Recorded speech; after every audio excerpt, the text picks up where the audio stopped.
I would like to talk about fear. Just like anger, fear is not on the top 10 of feelings we want to have. It's one of those that we really, really don't want to have. But just like healthy anger is keeping you safe, so is healthy fear. And healthy fear, it keeps you in healthy relationships, it keeps you with healthy experiences, it keeps you having healthy thoughts, healthy actions, and all of them are in line with that being, with that sense of just being, where nothing needs to change and nothing needs to happen. When you feel fear, then breathe and feel into the fear. Feel into that motivation that the fear is having on you. Because fear is a very motivating factor, just like anger is a very, very motivating factor. How is fear manipulating you into making decisions in your life that you wouldn't make otherwise? That's the unhealthy fear. The healthy fear is giving you a very, very clear sensation of what is protecting the existence and what is not. The unhealthy fear is like completely missing the point.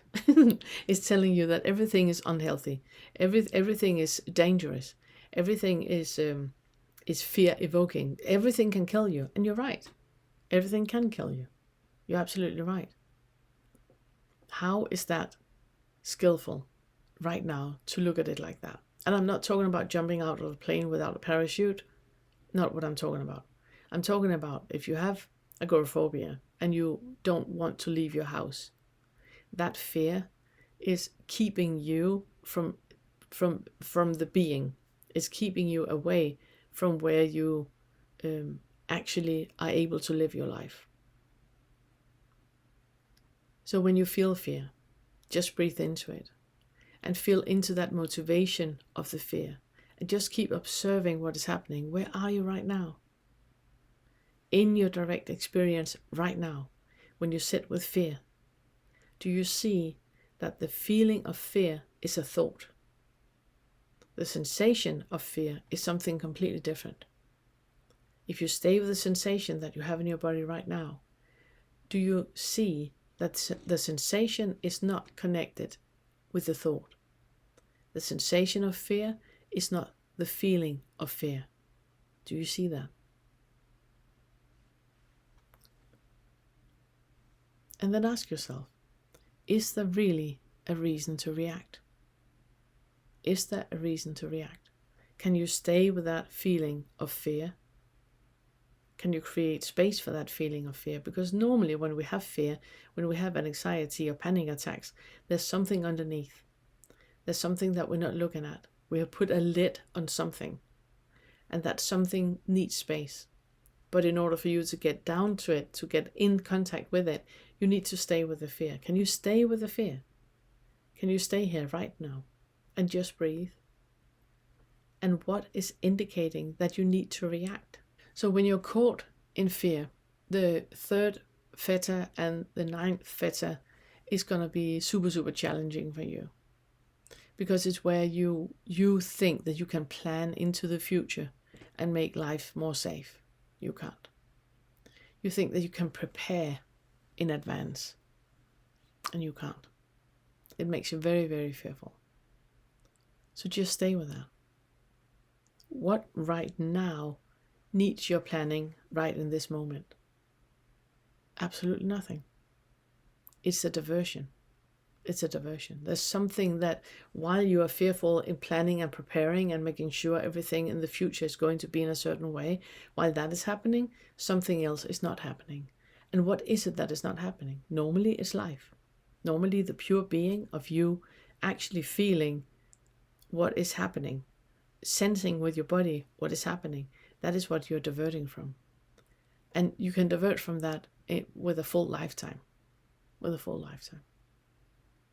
So that making sure that everything, that the future is safe. Well, then I am prepared. That's fear. That's fear. And it's delusional. Absolutely delusional. When you get in contact with fear, can you feel that there's like an undercurrent of fear in your life all the time? Can you become aware of that? And can you see that you're trying to protect yourself? Do you see that? So make contact with your body and notice how your thoughts are in the future. You just projected that the future is unsafe. But how do you know that? How do you know the future is unsafe? Stay with it. Just stay with it. What thoughts are coming up? Do you see that it's another thought, another thought, another thought? That you keep adding on to it, like the error I talked about, like the ego, I am not, I should be. Do you see that? Do you see that it's just thought too? You're in the future, you're not here right now. You think that you can manipulate the future into being in a certain way by making sure that everything now is going to be all right in the future. Do you see that it's impossible? Do you see that? And of all the identification that you could have picked from, you picked that exact one where you feel unsafe. So I can recommend you to go back to the first Fetter and watch the lesson 4 and 5 that is about ego death, because this is about death. This is about protecting your life versus losing your life. Protecting your safety versus losing your safety. And is that ever possible? Is that ever possible? Are you sure that you can lose your life? That you can lose your safety? Are you sure about that? So can you be in a body that is decaying? Can you be in a body where safety? Can you be in a body that feels unsafe? Can you be in a world that is unsafe? You might have no, I really can't. That's why I have fear. And just stay with that. Can you accept that you can't be in your body because of fear? Can you create space for that? And then also look into all the things that makes you feel safe. And look into the delusion of them. Because that's a delusion too. All the things you create a fearful story about is a delusion. All the things you create a story about that if you just do that, then you're safe, that is a delusion too. You're locked into mind. There's no presence and no being in where you're at right now. And the thing about fear is that it's like pearls on a string, you know? One follows the other like that. It's like that. And then. And that is completely impossible to stop when you're in it. Just like if I say da da da da da. Completely impossible not to stop, not to finish the song. Same thing. When you're in fear and you're caught in fear, you're in the future. So what you need to do is that whenever you have a feeling of fear, you just allow it to be there. Can you be in a body that is fearful? Breathe. Can you see that right now you are in the future? You're not here. What you think that you need to do in the future for you to be safe is a projection of you feeling unsafe now. How can you stay with you right now? And breathe. Do you feel your bum? Do you feel your feet on the ground? Do you feel your breath? Start to meditate where you pay attention to your direct experience of what you feel and what you sense in your body right now. And then you split them. You notice that the feeling is always a thought. The sensation is just a pure being. And then you stay with that. And just stay with that. The connection between fear and inadequacy is that you sit and you are here. And you have to do something. And you get the feeling of fear as if you are not adequate to do it. As if there's something wrong with you. I am not, I should be. That is when fear really can, take root in us. And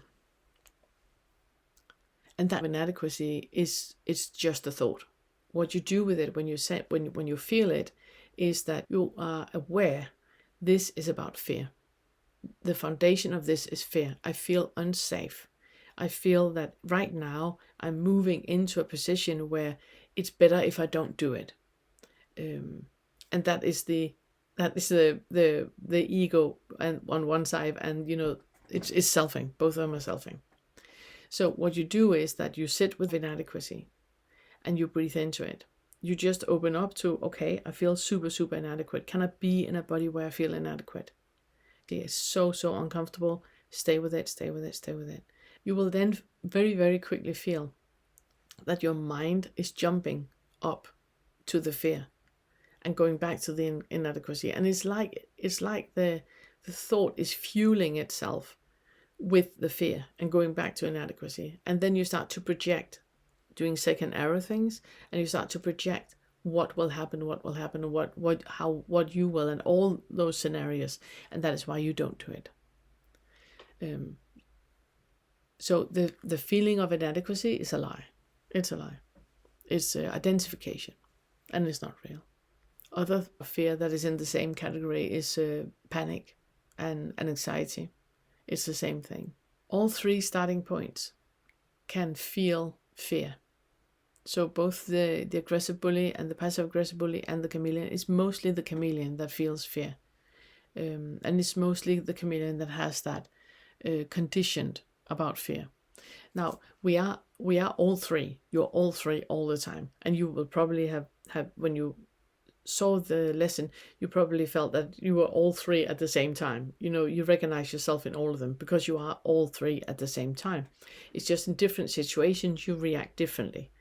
And if you're locked into fear, then it's about that, making yourself small. Listen to the solution for the chameleon, where it's about that, making yourself small. It's about you not being in the world, about complete invisibility, wishing not to be here, wishing to completely vanish. That is the feeling that you have.